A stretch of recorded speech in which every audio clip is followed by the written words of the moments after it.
What's up, guys and gals? Welcome back to the Nerd Castle for the next episode of Neo Scavenger. I'm happy to have you here today as we continue our adventures in ranged archery, I don't know, Robin Hood related adventures, I'm not sure. It looks like we have like rubies studded all over it. That's kind of cool. I hope that my compound bow is ruby studded someday. That'd be pretty cool. I don't think it would make the bow any more functional, but damn, would it look awesome. People are like, what? Do you have rubies on your bow? And I'd be like, yeah. And they'd be like, why? And I'd be like, because I could. Like, why not? If I can't have rubies on my bow, I don't want it anymore. And I throw it away. I throw it in the ravine. Oh, hello. Hiya, poopy backpack. How's it going? And also you, shopping cart, with 91% integrity remaining. That's a shopping cart with a lot of integrity right there. That's a shopping cart that is always, always honest about everything that it does. Hiya, poopy backpack's actually going to help us out quite a bit. Let's drop our... Do I want a snare? Does a snare even work if you don't have trapping?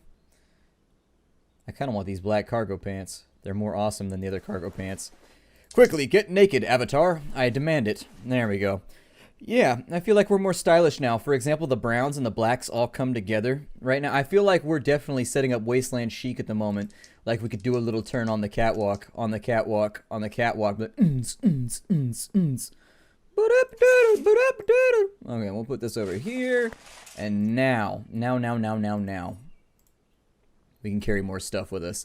So this cart is probably going to break eventually and break our hearts along with its wheels and other related accessories. But for now, we're just going to use it to carry around all the stuff that we want to sell when we get up to the Anishinaabe tribe. So there's that. We've got that. No, I don't need a shiv. I definitely don't need a shiv right now. I am all full up on shivs. Thank you. My chivalry is at a maximum at the moment. We've got a saucepan, and I guess I'll throw that into the back of the cart as well. Looking good right now. Looking very, very good. This playthrough might be successful. It'll depend how things go once we start doing some of the special events that you have no choice but to go through. But, oh my god, you spring a hidden trap while trying to enter. I have never seen that happen. Ever. I have like 50 hours played, and I've never seen that. Is that the Gash right? Where is the Gash? I always felt like that'd be an awesome superhero name. Like, what's that superhero's name? He is the Gash. And he's just this dude with these big spike arms that are all pointy, kind of like the guy in Prototype when he turns his arms into spikes. Basically that. He would be the guy from Prototype. Jesus Christ, why aren't there more Prototype games?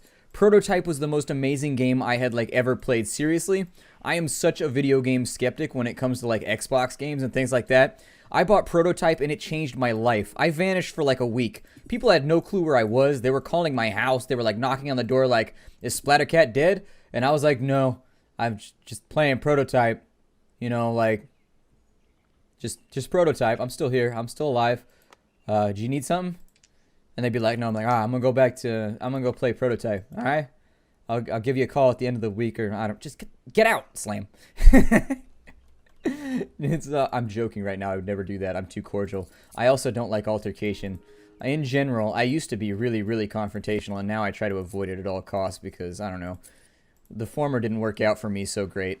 Like, life does not go so well when you just, like, go through every day just like, you what, mate? Like, every single second. It just doesn't work out. Like, it's just, nobody likes to be around you. I'm pretty sure you get smellier. I can't prove that one, but I think I was smellier when I was like that. It's just, it didn't work out for me, and so I decided I would just kind of like move forward. Does this flashlight work by any chance? No, it's busted. Alright. Well, it's got decent durability, so let's make our way. Let me do my count here. 2, 3, 4, 5, 6, 7, 8 to zoms, 9, 10, 11, 12, 13, 14, 15, 16, 17, 18, 19. Okay, so we need to go up by a little bit more. By quite a bit more, actually. So we're going to have like a northward trek for a while. There it is, Northward Trek. It's like Star Trek, but with a lot more directionality. It's got more of like a, we know where we're going. It's got like an arrowhead on the front of it, just like, yeah, that way is the thing we are trying to accomplish. We'll eat some more foodles, and then maybe go into the shack in the forest. Oh, yes. Let us invade the shack, but let us first sing the song of oh my god. I was going to say of shack decontamination. But then sack came out for some reason. I'm not really sure why I said sack. I don't know. It's probably Freudian. Let us sing that song of that shack decontamination right now. Oh my god, there's a melon head. His nipple looks like it's melting. I'd be kind of upset if I woke up and my nipple was melting. That would be a medical emergency. It's an ancillary part of my body. Like, it's a part of my body that I don't really need. Like, if you really think about what a nipple is on a dude, it's kind of just like, eh. It's like boobs on a horse. It's just like, eh, it doesn't need to be there, but it's there. I mean, I guess the horse is slightly more awesome by it being there. I don't know. I can't really decide. I'm going to be honest. I don't really have a barometer for this situation right now. I'll be really honest with you. Yay! Ooh! Hello, patchwork hide coat. We look like a mismatched, like, lumberjack now. I'm like, Scruffy's gonna go down and get himself some... Actually, it's more of a sling blade. That's not really Scruffy. I feel like Scruffy projects a little bit more. Like, Scruffy likes porn. Like, it's got a little bit more to it. Whereas, if we were going after... I forgot who... Oh, shit. We got... Hide. I don't know what it is. It's a melon head! Fire upon him. Open fire on the melon head. To breach, my friends! He is vulnerable and bleeding. We have struck him in the upper left arm with a crude piercing arrow. They just make fart noises when they fly through the air. It's like... There we go. And so he died of cardiac arrest from an arrow. I don't know. I really don't care as long as he's dead. We got a squirrel corpse. Anybody want to carry around a dead squirrel? Can I wear it on my head? The squirrel hat of power! Look upon him, blue frog cultists, for he has the hat of squirrel. If your hat is squirrel, then your plans unfurl, and you will finally rule the world. I had too much rhyming. I don't know. A song could definitely rhyme too much. Like, there's a point at which... Oh, my God. Like, really? The universe loves us right now. What's the difference between these 45s and those 45s? Oh, those are jacketed hollow points, whereas these are just full metal jackets. Okay. I don't know the difference. Like, I can't tell you how a jacketed hollow point is different from a full metal... Oh, no, never mind. A hollow point balloons out. Okay, I thought they were both hollow points, but one brought, like, special attention to its jacketed nature. Anyways, they're both hollow points from what I can... Are they? Hold on here. No, one's full metal jacket and one's a jacketed hollow point. Okay, so the difference is I don't know what this bullet does, but this bullet over here, the jacketed hollow point, it means that the tip of the bullet is hollow, so that when it hits somebody, the bullet actually balloons outwards and causes like way more damage because it causes mass to accumulate in front of the bullet as it tries to pass through. And so essentially it creates a hell of an exit wound. That's the point, is that it's supposed to just mash up anything it goes up inside of. The crazies. Most of them die off fairly quick. No sense of self-preservation. Occasionally you find one that knows how to look after himself. Unless they get in the way, everybody just ignores him. Seems to be safer that way. Which is what a really smart operator would want you to think. Somebody able to move through the urban jungle at will, invisible in plain sight. Could be the case with this one, talking on his phone, yakking away loudly to an imaginary friend. You're pretty sure that there hasn't been a working cell net out here since the big one went down. He holds up a rolled paper cigar. Hey, mister, can you give me a light? And then you notice them, scalps tied to his belt. Small ones? Children? You know something bad's gonna happen. Let's kill him. It's a harsh world, but you know in your bones that there's no future without children. His act is good. Yours is better. Dumb and slow is your specialty. Gives people a false sense of confidence. Once it's over and you've wiped the blood off, you rifle through his garments. There's at least one decent multi-tool. That's it, huh? Just a multi-tool? Oh man, my squirrel spontaneously converted into meat. That's unfortunate. I mean, I guess if you get rid of the fur, that's basically all that any biological creature is. I mean, you're just meat if we take off the skin and whatnot. I'm not trying to be creepy right now. I'm just saying, I'm just meat too. There, we can be together in our meatiness. We're probably gonna die right now, but I've got a gun and I get real confident when I have a firearm. It's a problem. It's the reason why I don't keep a gun in my car, to be fair. Firearms tend to give you like that, just like, you what, mate? And then you'll be running up on somebody like, oh, do you, mate? Like gospel of Paul, mate? It'll be real. It'll be real. You what? Oh, God. Things getting out of control here. I feel like I'm finding a lot of bullets right now. Also a lot of lighters. And so flame-related, flame-expelling accessories, I feel like they are where we need them to be. I'm going to mess with my mic for a second.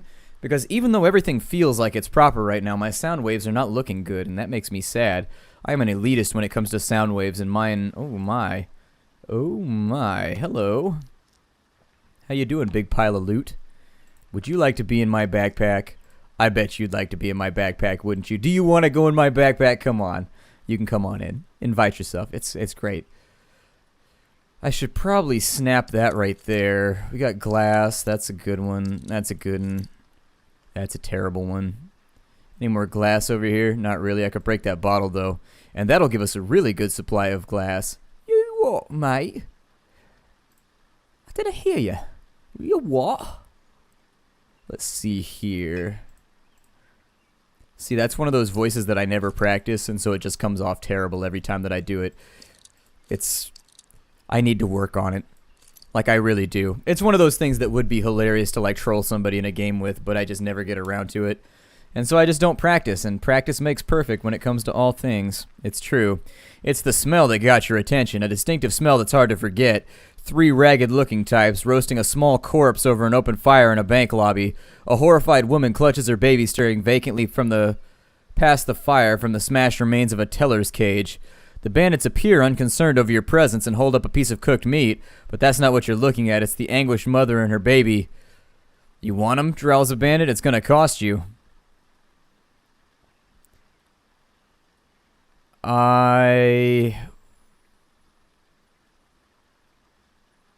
Let's see. There's a line. You're on the side that says human. Pay any price. I don't know what happens if I click this. Like, we could die instantly, which is always what makes me nervous. What does he want? I mean, I've got a gun. I mean, I'm not going to give him a gun, because then he could just shoot me and take the rest of my stuff, but still. Handing over a king's ransom and gear.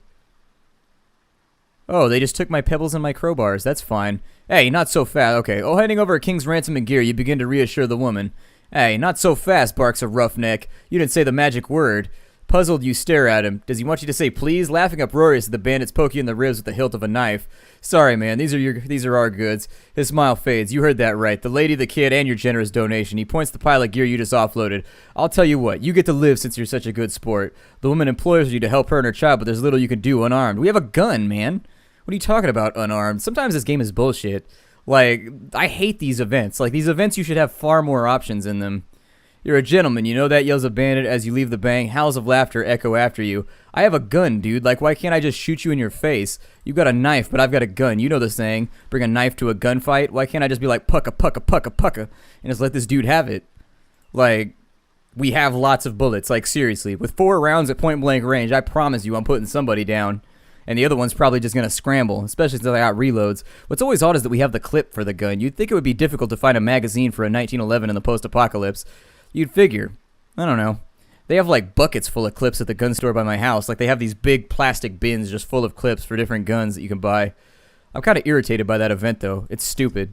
It really is. It's like badly designed. Like from the top down.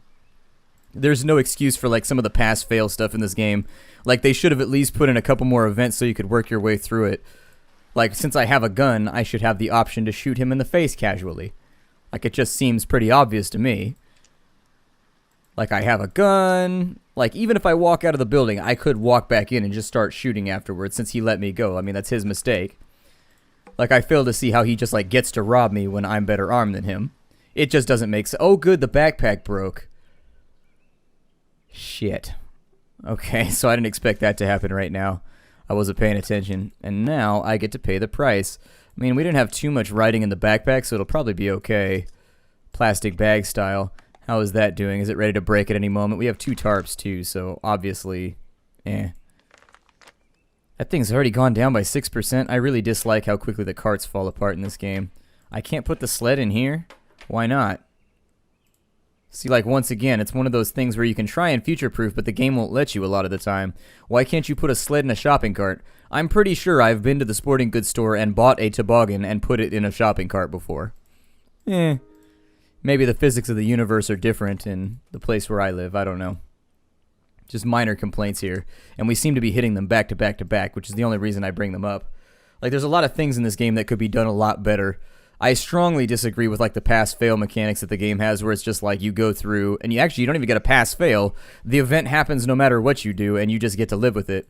Like, I strongly dislike that. They should at least allow you to work through a couple of prompts, like a choose-your-own-adventure book, to figure it out. Instead, what happens most of the time is you take a chance on a new encounter, and almost 95% of the time, it's a mistake. You should never take a chance on any encounter in this game. You should just, like, let it go and not think about it, and just let people die. It's not your problem. Don't be a good guy in this game would be my advice. Being a good guy in this game is the worst plan ever. Like, because almost every single event is planned to punish you for being the good guy, which I don't agree with. I mean, being the good guy, if you actually had the option to plan things out the way I see them in my head, like, for example, with the last event with the lady, we could have walked outside the building. Second we turned the corner, pulled the gun, came back in, held everybody up, essentially, blazed anybody in the first place that tried to get up in our way. So that's right there. No backpacks or anything, though. Although we did get some shoes. That's pretty cool. I can sell those for a lot of money once we get to the Anishinaabe. Shoes are always valuable. Everybody loves shoes in the apocalypse. Who doesn't love shoes? Shoes are great. Shoes are one of the undervalued heroes of modern society. Think about that for a second. Every day you strap some shoes on your feet and you're like, yeah, shoes. And that's just the way it goes down. I think I can make a box cart here doing something with something, I think. I think you need parts, though. Like, I think you need small assorted parts or something, like, to make this work. I don't know. It might be some kind of string, and it may also be the mechanic skill. That's the other half.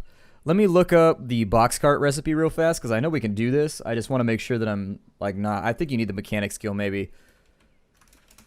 So, box cart, Neo Scavenger. God, I love dual screens. God, I love them so much. They make my life so much easier.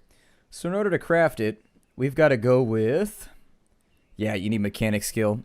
Need mechanic skill, and actually you've got to disassemble the cart in the first place. So you've got to take the cart down to components, and once you've got the cart down to components, you can... I wish you could put the strap on this, though. Like, you could cut some holes in it, put a strap on it, and wear it on your back like a little boxy backpack. Seems awesome to me. I don't know. Maybe I'm just too cool for school, though, thinking up all these cool mechanics for... Actually, can I put that strap on my crowbar? Actually, I don't even need to. It's on the cart. I don't care. I don't care! Let's scavenge a little. No, scavenge. I didn't say walk away. I know they rhyme, but scavenge, walk away. There we go. We've got edible mushrooms and some bad water that I'm going to drink and just hope nothing terrible happens. We don't have any antibiotics, so typically this is a horrible decision, but I'll give it a go.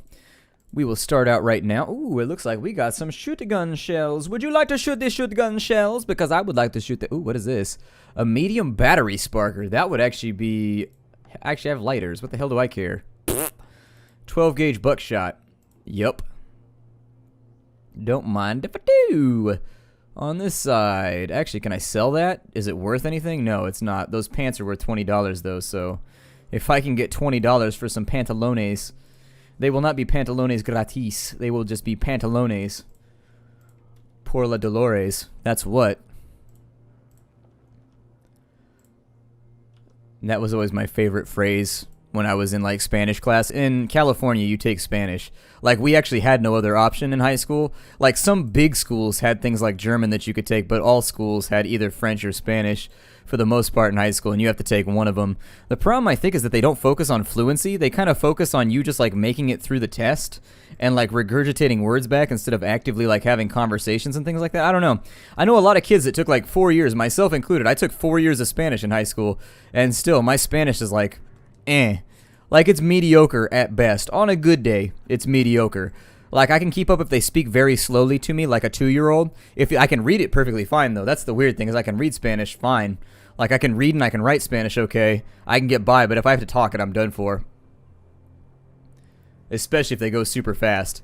Like, people say that I talk really fast in English, and I'm actually pretty amazed that non-English speakers can keep up with me, because it's true. I do have a case of motor mouth. And a lot of people, when they learn new languages, they say the problem when they actually talk to the native speakers is that they have problems because they go too fast, because it's an everyday thing for them to speak their native language. And so I'm impressed with a lot of the people that don't speak English as a first language and can keep up very, very easily with what I say, because I do move quickly. It's something to be proud of. It really is. Because honestly, if somebody was going at my speed in Spanish, I'd be like, slow down. Yeah. I get confused really, really fast. I'd be done for. And that's after like 4 years of Spanish. I took it in my junior and senior year of high school, and I took 2 years in college, and I'm still kind of like mediocre at it. Even in college, they kind of teach you, like, they kind of teach toward the test. I think the college had a lot more, like, college had a lot more conversational Spanish so that you could learn it a little bit better in a, let me do my counts here. Let me do my counts. So we got 1, 2, 3, 4, 5, 6, 7, 8, 9, 10, 11, 12, 15, 18, 21, 24-ish, 27, 30. Okay, so it should be down south, I think. We're kind of like in the vicinity of the Anishinaabe. It should be like over here somewhere, maybe. Kind of depends. Yeah, this is it. There it is. You get better at navigating in this game over time. We'll use the binoculars. I'm not going to read all this. If you wanted to watch this, it's in one of my previous episodes, so I would definitely recommend that if you're skipping ahead in the series, I would strongly, strongly, strongly recommend you watch this in order, because I read all of these the first time that I get them, but I don't do it the second time because it uses up, like, this conversation right here takes up almost 20 minutes. Like, it's a really big conversation that you have, and it can take up a big chunk of an episode, especially if you've already done it. And so basically what's happening right now, I'll give you a synopsis. We're meeting the Anishinaabe for the first time, who are a native tribe. We tell them about Gaija's cryo facility, and they see the medallion around our neck, and they tell us that we've been here before, and that we've lost our memory, and that we're chased by an evil spirit, and that the talisman was created by them to help us escape from the spirit. So we asked them how we can get rid of the spirit, and they say they don't really know, but we worked on a newspaper article about their tribe before the war broke out, before the world ended. And so if we wanted to have clues, we need to find a newspaper or a digital article that tells us what we should be doing. And that's pretty much what happened right here. They're friendly. Here at the Anishinaabe post, you can get medical care once per 48 or 72 hours. You can get a meal once per 24 hours. You can go to the trading post and make a little bit of money. They have good stuff here. It's a great place to restock on arrows if you don't have them. They have nice 100% gear here. Like, frankly, everything here is pretty good. I think the compound bow is better than the Anishinaabe bow. I'm not sure. I'm pretty sure it is, based on the pricing anyways. You can also use their campfire if you need to. There's a lit campfire here just in case you need to boil off some water or whatever it is you need to do. So it's a nice place to stop by every now and again. It really is. I'm not going to go for shotguns in this game, so I'm just going to get rid of it and make some money right now. We need to get started and actually have a little bit of cash before we go any further into the game. I'm going to keep the flashlight because it's a good flashlight. I'm going to keep this gun because this is our backup plan. This is basically our peacekeeper just in case something gets really, really out of hand. I'm going to keep the 308 because once you get a hunting rifle in this game, you're basically like a god of war and nothing bad can ever happen to you again. And you heard me correctly, like seriously, you are a walking, talking badass from hell once you have a sniper rifle. If you have range skill, you'll be able to kill everything from like way, way far off. We're going to sell off all this loot that we've been carrying around. We're going to be a little bit of a clothing seller, a secondhand clothing seller if we can. I'm going to recommend that we fill up our water here since we got like a surplus in cash, and that'll allow us to save a little bit of time. I'm going to buy some tannin tea as well, because tannin tea, we can make it ourselves with herbalism, but I'm being lazy right now in case you're wondering. I'm also going to buy this satchel bag right here, which goes on your right shoulder if you're wondering where it goes. That'll give us a little bit of extra space on the top, and I'm going to use this as a bullet bag. This is just going to hold all of our various ammunitions until we need them. And so that includes, well, I'll keep pebbles in the pockets for right now. We're not burdened. I love the fact that, did we take tough? We took tough, right? I think we did. Anyways, we're in good shape right now. This is a very, very solid playthrough, and anybody that's in this position should not be worried about their future. They should be fine. As I started to stutter right there. I had a friend when I was a kid who had a real bad stutter, like to an embarrassing extent. Like he would actually, it got him caught up a lot of the time. He'd sit there and just be like, and just get stuck on stuff for every now and again. They sent him to speech therapy when we were in 3rd or 4th grade, but he never got it solved. It came down to when he was stressed. Like it would go away until he got stressed again, and then if he was stressed, he'd start stuttering. And then he would just be like, I can't talk right now. Like, that's basically the way he would address it. He'd just go, I can't talk right now. And he would stop. And he would just, like, be quiet because he knew he was stressed and he wasn't able to talk. Shouldn't make fun of people with speech impediments. Too easy of a target. Just don't, like, especially since they can't help it. Like, for real. I know, like, kids that are in high school and stuff right now, high school can be kind of a pain in the ass. And people can be dicks. Believe me, I was a dick when I was in high school. And junior high was worse, actually. Junior high was hellish. Junior high was one of those experiences that, like, you couldn't pay me to relive. Junior high was miserable. We got some whiskey right here to make some extra cash. But yeah, just like, I'm not trying to lecture you. I'm not trying to lecture you. I'm just saying, like, don't pick on people for things they can't change. Honestly, don't pick on people at all. It's kind of a dick move. I try not to do it. And as I got into, like, my early 20s, I started to realize that I would just, like, make, like, petty comments about dumb shit while I drove through town. And I'm like, yeah, I need to get on top of that because, I don't know, it feels hella immature. And you just gotta, like, always try and make yourself a better human being, I guess. I'm going to take a nap right here. We're going to sell off some of our stuff at the ATM, and I'll see you all later. Take care, everybody. Hi, do.